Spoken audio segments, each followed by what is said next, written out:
Hi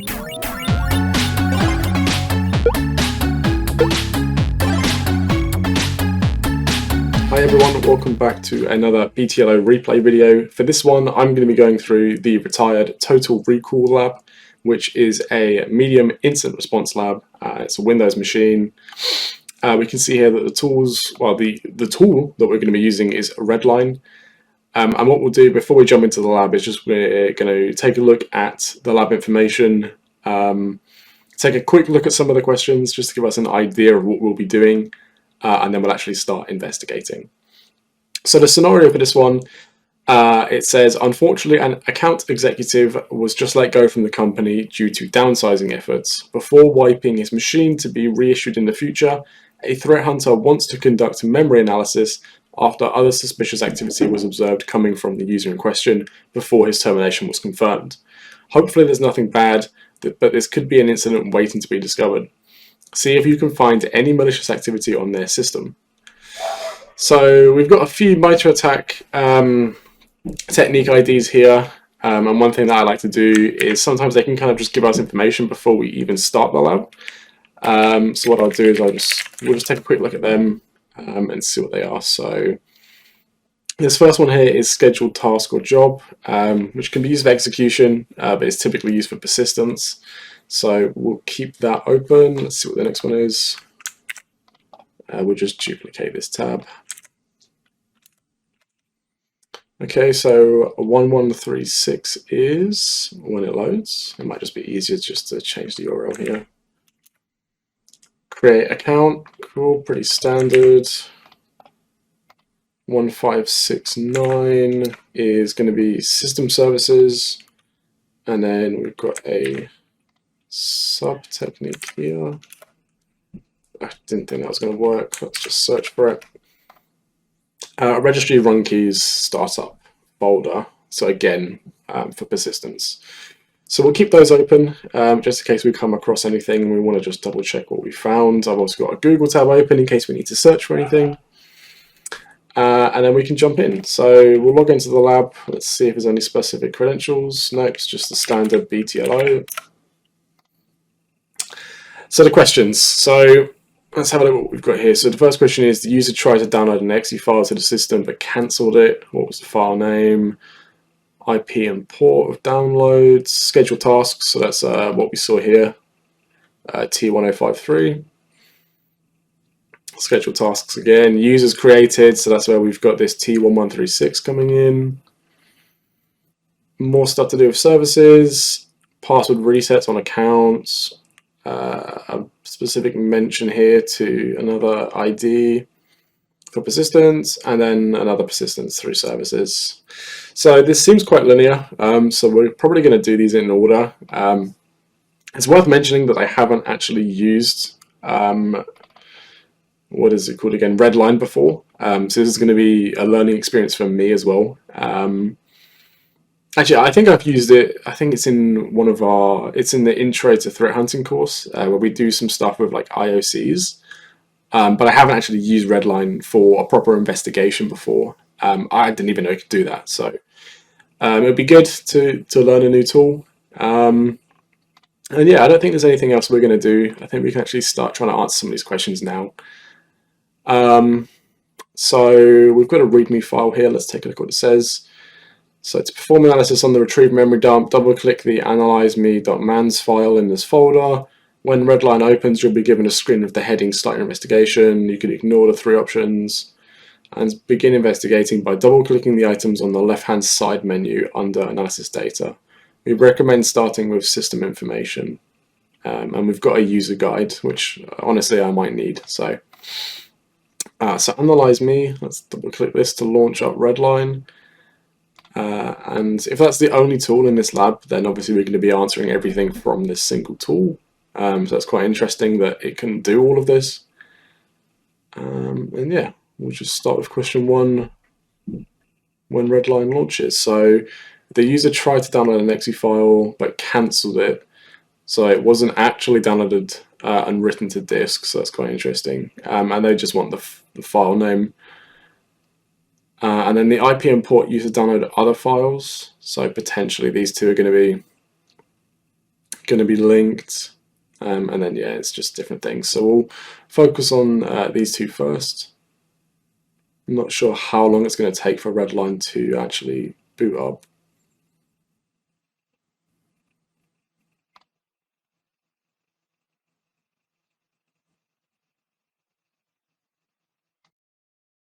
Okay, cool. So Redline's launched, and we were told in that README file to just ignore these three. So we're going to make this big. And then apparently we can just double click things here on this left menu. Yeah, cool. Okay, so to the first question. So the user tried to download exe. So, I mean, we have file download history here, which seems like the ideal place. Okay, interesting. So we've got like a table here with all the information that the Redline has pulled out of the memory dump. So we're looking for an exe, which is a crucial bit of information we can use to actually narrow down our search. So we can see here we've got all these file extensions at the end. So we know it's a .exe, so we can probably filter on that. But the main thing that it said is that how was the question worded? But so the download was cancelled. So I'm just looking at all of the different rows we have here to see if there's anything we can use. I mean, we have state, but there's actually any values in here. So let's just try and. Oh, okay, perfect. So these ones, I'm not sure what they are because they're not finished or cancelled. I think these might just be like resources that are being downloaded when someone's visiting a web page, because we got like favicons here, but then we've got Chrome setup.exe. So I'm not sure why these ones don't have a state. Technically, it should be finished or cancelled. But these are auto downloads. So yeah, this could be something to do with just resources on web page, like images and things like that. So I'm not sure why Chrome setup is in here, but we can see that these are manual downloads. So these have been actually initiated by a user. And these auto ones are probably just some part of the browser doing its funky magic. Which is interesting because we can see that all of the manual ones actually have a state. And we can see here, I mean, it's not really hidden, which is quite nice, is that I've gone too far, is that we can see we have one with a state of cancelled. So this is going to be related to the question. And the question asks us for the file name. So we can see here state cancelled, and the file name is openvpn1.exe. So we'll submit that, openvpn1.exe. Cool, and then what is the IP and port used to download other files to the system? So we can see here the actual source URL of where this file was hosted is on some kind of private machine on port 8080. Sorry, private IP, so an internal machine. And we can see some others here as well. We can see more for openvpn.exe. And if we look at the time, so these ones were done. So we have an OpenVPN. The first one is at 38, so 7:38:03, and then this cancelled one was at 38:15. So it makes sense that it was automatically named on disk as OpenVPN1 because we can see here that OpenVPN.exe already exists in the downloads folder. So that's why the answer to question 1 has the openvpn1.exe, because openvpn.exe already exists in that same location. So that's probably why the attacker cancelled it, because they already have that file available to them. So we can see that they're trying to download these files from what appears to be another compromised machine. So if the question's asking us for the IP and port, then we can just grab that from here, right? Because they're downloading these files that are being hosted on 10.2011.105 port 8080. So we'll do 10.201.1.105 port 8080.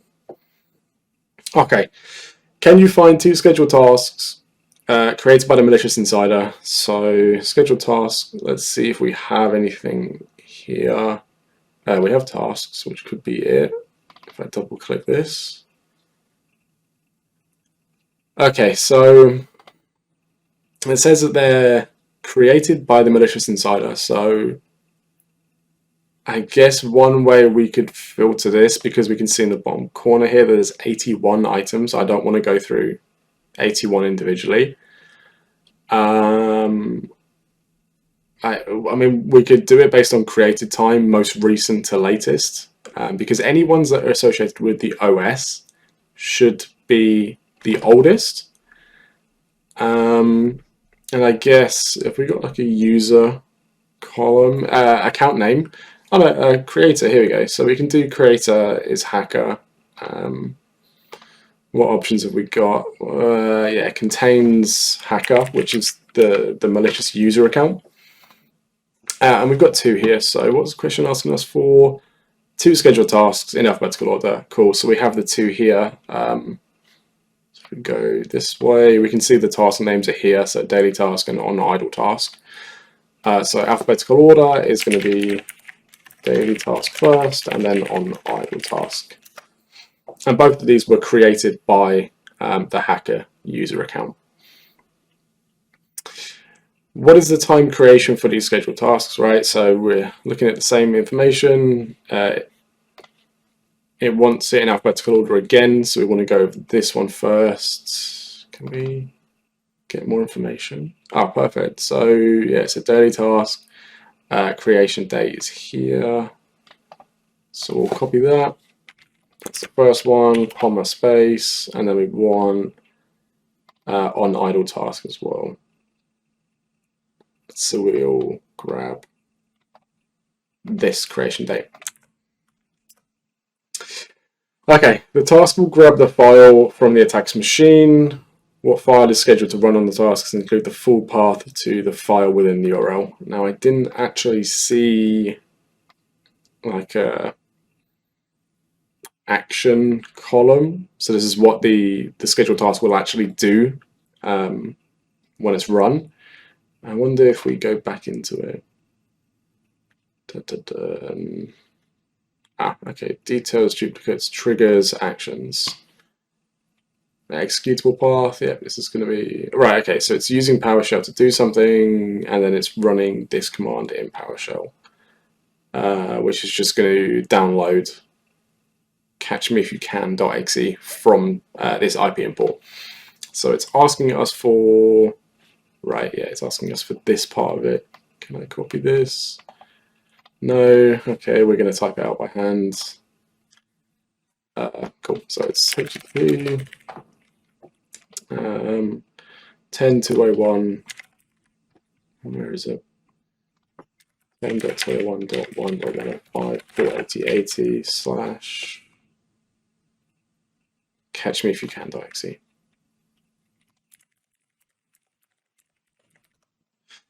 Okay, what user accounts were created by the insider?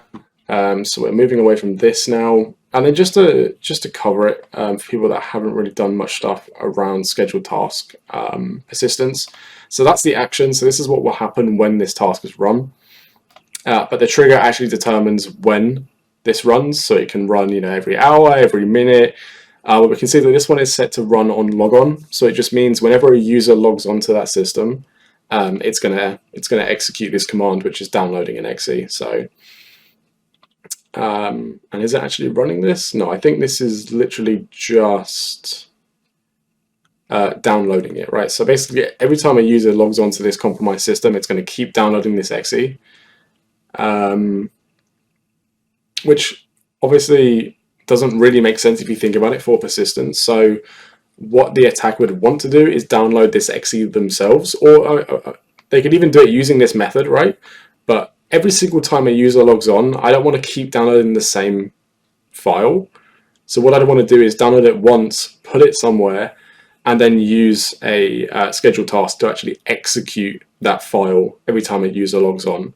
Because if it's something like a reverse shell and it gives me a connection to that machine, if I ever lose that connection because the shell just breaks or I do something to mess it up, at least I know when the next user logs on, I'm going to get that shell back.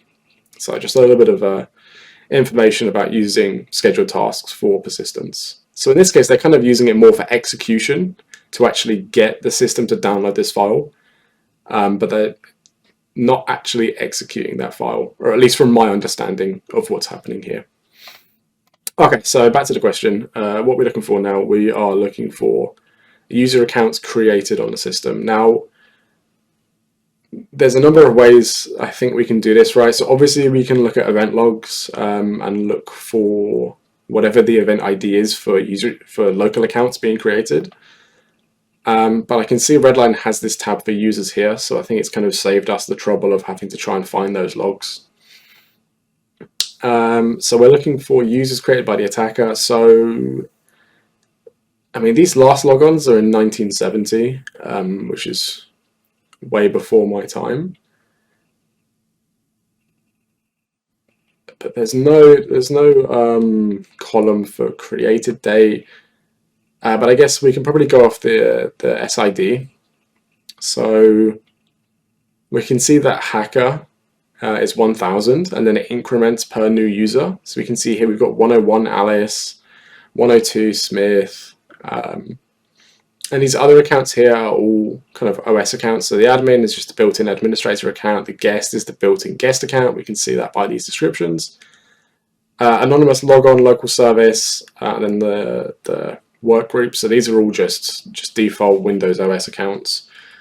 So the only kind of actual user accounts we have here are Alice, Bob, Carlos, Hacker, Jason, Smith. So, I mean, it's pretty reasonable to assume that these accounts created after the hacker local account are going to be the accounts that the attacker created. So it's asking us for the accounts, and it's asking for them in alphabetical order. We can see that we're already, it was alphabetical order by default, but we can also just toggle this so we can see them in alphabetical order. So what we want to do is we want to go for Alice, Bob, Carlos, Jason, and then Smith. So services now, what service was enabled by the attacker between 7 to 8 p.m. So we have a specific time frame, which is nice because it will limit the results from our searches, especially with the date. That involves the net sh command and exception on the firewall. Okay. Provide the protocol and execution process ID. Okay, I'm not really sure. Let's have a look. We've got anything about services. So yeah, we have Windows services. And we have a time frame.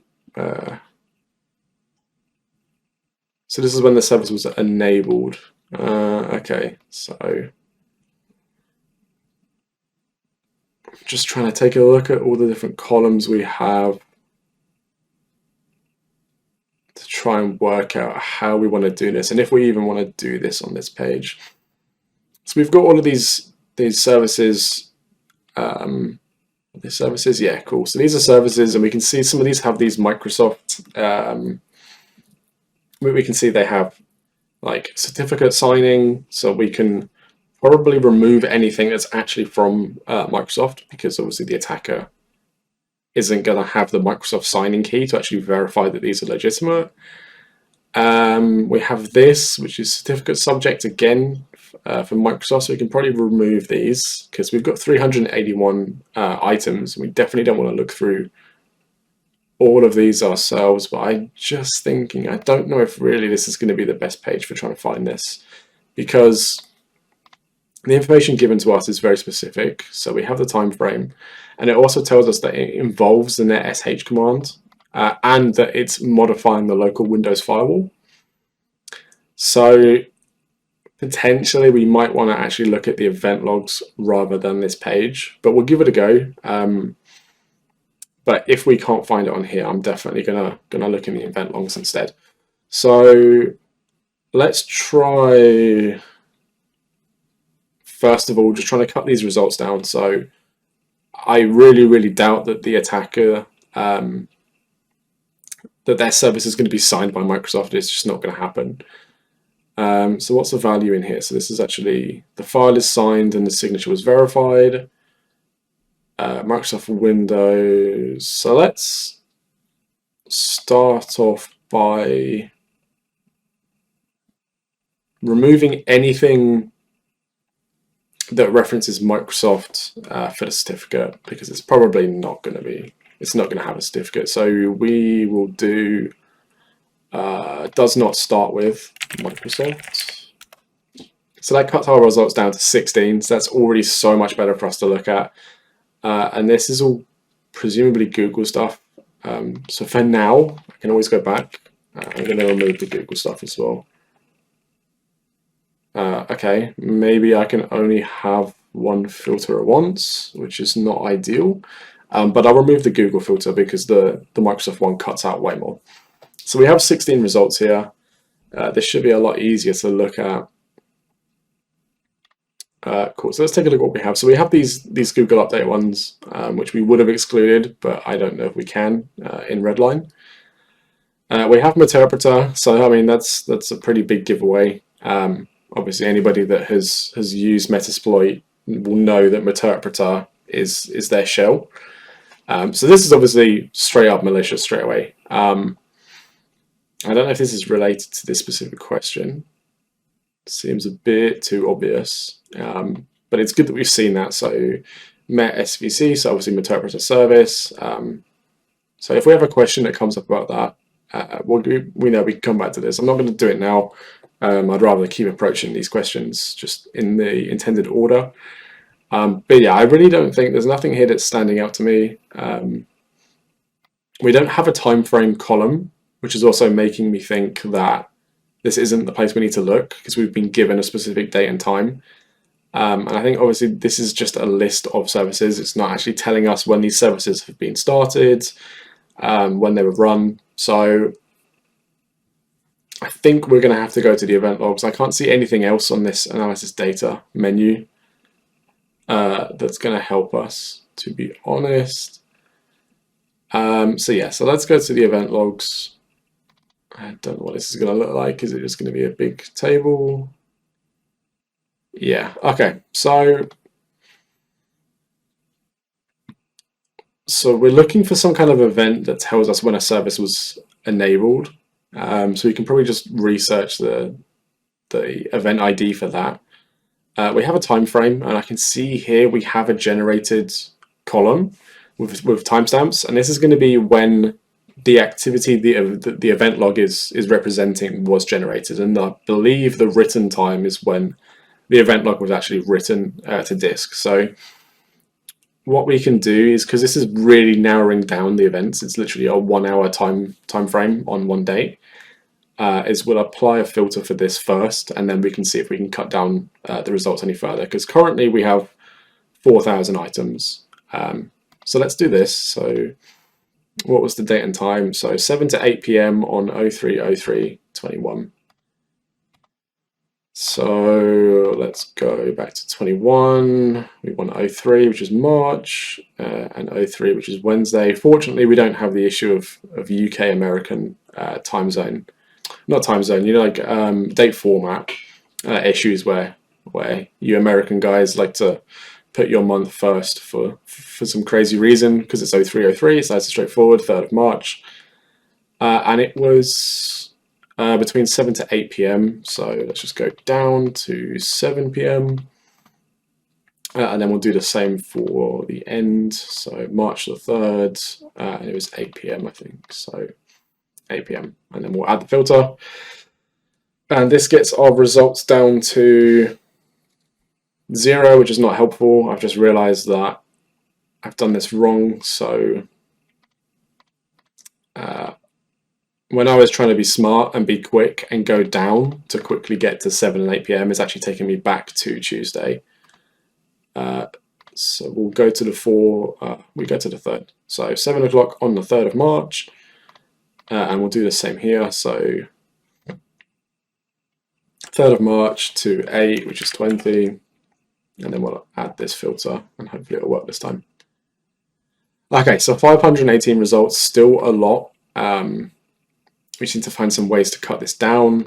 So the question's given us this, so the time frame, which we've now filtered on. It's telling us that it's involving the net sh command and an exception on the firewall. So, I mean, we can try and see if there's a way we can search on this. We can see if there's a way we can search on like just firewall string to try and get any event that's related to firewall.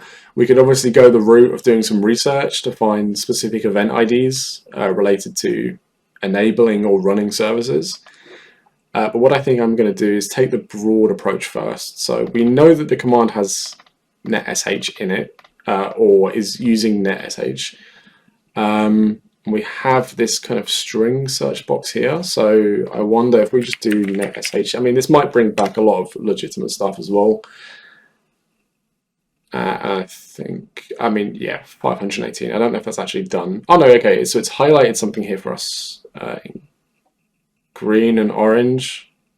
I don't know what this means, but it's highlighted them for us. So it's probably going to be helpful. Yeah, I don't know why they're different colors, but okay, let's just go for this first one. So this is to do with the firewall, which is nice because it's related. So a rule has been modified in the Windows firewall exception list, so it's modifying what can come in, what can come out. We can see here it's remote desktop inbound, so TCP in. Modifying user was the hacker user account. Here we go, netsh as well. Okay, so this is probably it. So basically, the local Windows firewall has been modified to allow RDP inbound. So I think the question was asking, yeah. So for the protocol, let's try RDP. And then the execution process ID is here, so 1028. Perfect, so cool. Yeah, so the attacker has, at this time, allowed RDP inbound to the machine, presumably so that they can connect through RDP, and also just maintain persistence if they need to connect again in the future. So an attempt was made to reset a newly created user's password sometime after 9 PM on the 3rd of the 3rd. Find the execution process ID and execution thread ID. So I think this might be another job for event logs. Yeah, we'll try event logs first. So to reset a password. So for this, we're gonna do some googling. So we want to search for Windows without screaming at Google. With Windows event ID for user password reset. Can it be as simple as that? 4724 is generated every time an account attempts to reset the password for another account. So I mean, yeah, that makes sense. 4723 is changing your own password. How was the question worded? So an attempt was made to reset. Okay, so based on how the question is worded, it could either be 4624 or 4724 or 4723. So let's check 4724 first. So we have this event ID column here. We'll do contains 4724. Okay, so we've only got one result, so nice and easy. We double click this. Okay, so here's the actual raw event log. An attempt was made to reset an account's password. The account was the hacker local account, and they've attempted to reset the password for the Alice local account. What does the question want from us? I think it was just these two values, right? The execution PID and the thread ID. Yeah, okay, so the process ID was 472, and then the execution thread ID was 1660. No? Okay. Oh wait, I didn't set the time frame. So this is telling us that it was after 9 PM on 0303. But we can see here, so it's still 0303, but the time is 7:57, which obviously is before 9 PM. Which is also strange because if there was another one, which obviously there must be to answer the question, we didn't actually see it when looking at 4724. Oh, unless we've still got this. Yeah, we've still got the filter set from before. So that's a pretty easy mistake to make. But if I hadn't have realized, we would have missed out on a lot of information. So we're still scoped to looking between 7 and 8 p.m. And obviously the question is telling us it's after 9 p.m. So what I'm going to do is click this to remove the filter. We can see we have a few more here. We have one here that's on 0305, so we're not interested in that. And obviously I could set up the filter, but because there's only 6 results, I'm not going to bother. So we have 0303 after 9 p.m. We only have 3 results, which are these 3 here. They've all got the same execution PID and thread ID, so these might actually all be the same thing. What is this field? Event log index. So there are 3 different logs. Let's take a look at the first one. So the local account hacker is trying to reset the password for the local account Smith. This happened at 9:45. And let's just quickly check the other 2. I mean, I'm pretty sure they're going to be the same thing because they all happened at the same time. Oh, no, they're not. Okay, so they're for Carlos and for Bob. Okay, so it looks like the attacker has just reset the password for all of, well, sorry, for 3 accounts that they've created. And as the question just wants these, and they're all the same for these three events, we'll do 472 2872. Cool. Okay, so let's just double check what time this was. Close this. So yeah, at 9:45 p.m. The hacker local account reset the password for 3 of their local accounts that they created. We do have this one, but obviously it's before 9, so it's this one here. And then this one here is on a different day. So it's just these 3 events here that we were interested in, which gave us let's just expand these so we can see the execution process ID, so which process actually did this action, and then the execution thread ID as well. So we can see that these are all the same. Okay, so on to the next question. We have 2 more to go. The insider has likely utilized attack ID 1547004 to obtain persistence. So obviously we're going to check what this is and find the malicious registry entry and submit the registry key value and the modified date. So I don't think this is one of the ones that was listed for the lab. So I don't know if this was an issue or if maybe just wasn't added properly. We've already been through all the scheduled tasks stuff, so I'm going to close this page. So I'm going to reuse it to search for this. So we have boot or logon auto start execution, which is the technique, and then the sub-technique is win logon helper DLL. So let's just see what this says. Adversaries may abuse features of win logon to execute DLLs and or executables when a user logs in. WinLogon.exe is a Windows component responsible for actions at logon or log off. We have the registry paths here. So we're going to want to check these 2. And we can see here winlogon/userinit points to userinit.exe. The user initialization program executed when a user logs on. And how was the question worded? Okay, not specific. So okay, so we definitely want to check these 2 locations in the registry just to see if there's anything unexpected in them, which could be used for persistence. So I have no idea how we're going to access the registry. I mean, we could probably look at event IDs and see when values were created or modified. I think there's event IDs for those. Okay, yeah, we have registry here. Oh, okay, we've actually got like a browser to go through and look at the registry. So where were these locations? HKLM and HKCU, so local machine and current user. I honestly think it's going to be more likely to be HKCU. Just because they're using this, so when a user logs on.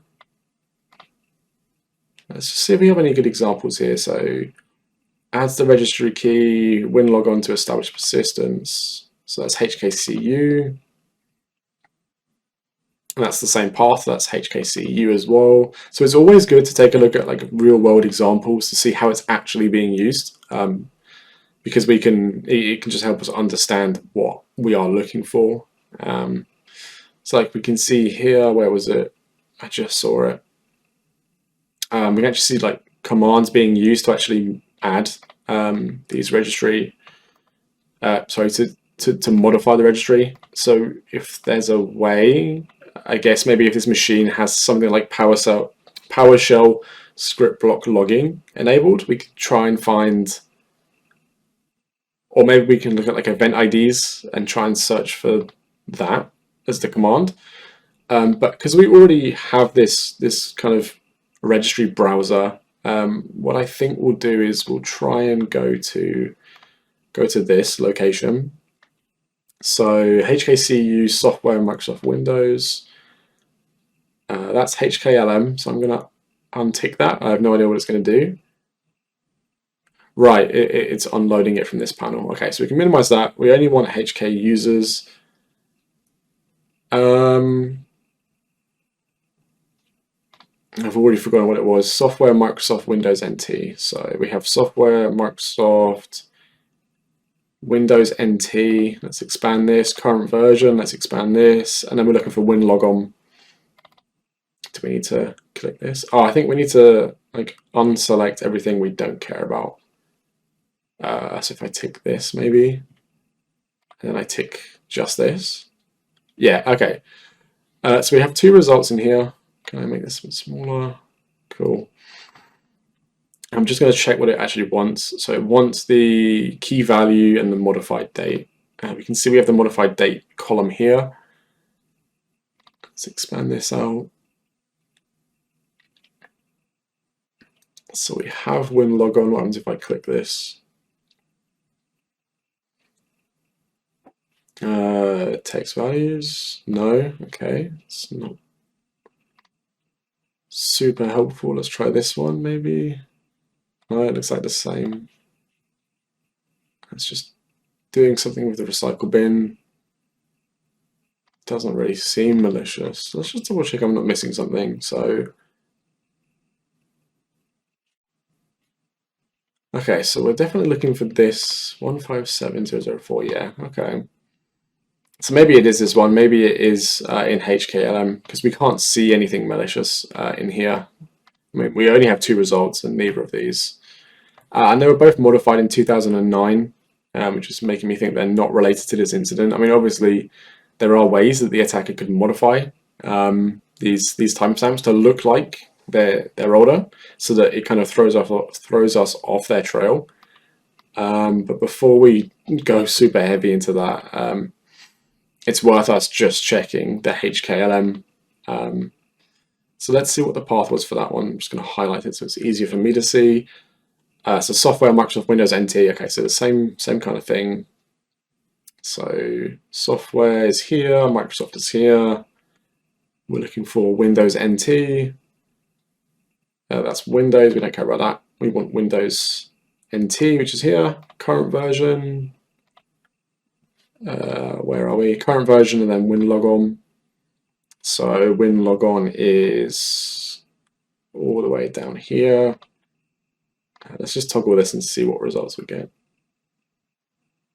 Oh wow, loads. Okay, I wasn't expecting that.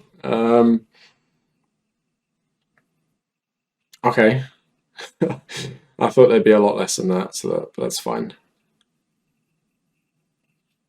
Okay, so we just need to find a way that we can filter some of this down, maybe by username, I guess, if hacker is here. Modified date, let's just look at the newest ones first.